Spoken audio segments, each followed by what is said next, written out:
Yeah, you talk about keeping things moist. That's one thing I wasn't told when I first started growing organic. So I was taking my practice using synthetics to where I was letting the medium dry out between waterings. And then the plant was showing deficiencies. And I'm like, is organic really the easier way to go about it? I was just doing it wrong. I didn't have the medium moist enough. I didn't keep a consistent moisture level. And then, of course, I learned about that. I had much better success having a moist medium the whole time. Introduced Blue Mat's auto watering system. So really dial in that moisture level in the medium. And it's just been a game changer for me. I love Blue Mats. I've used them for years. They're probably my favorite way to just keep soil wet. Blue Mats are great. But yeah, and like you had mentioned, and I think it's important to note, is that when you're growing in living soil and you let things dry out, you start seeing symptoms, plant symptoms that mimic deficiencies. When your soil actually has the nutrients in it that the plant needs, but you let it dry out too much, and the plant was not able to cycle nutrients effectively, and then it started showing these signs of deficiencies.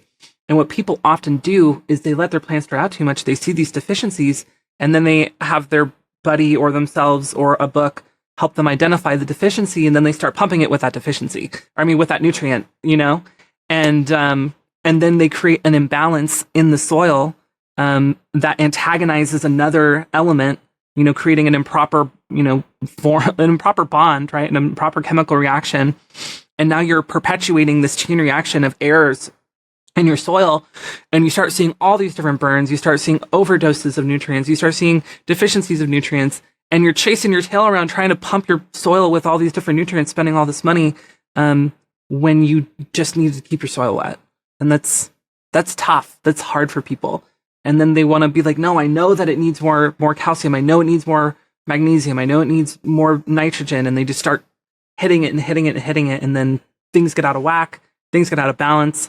Bacteria colonies break down. They don't function properly. It's just keep it wet. Keep it wet. Keep it full of biology.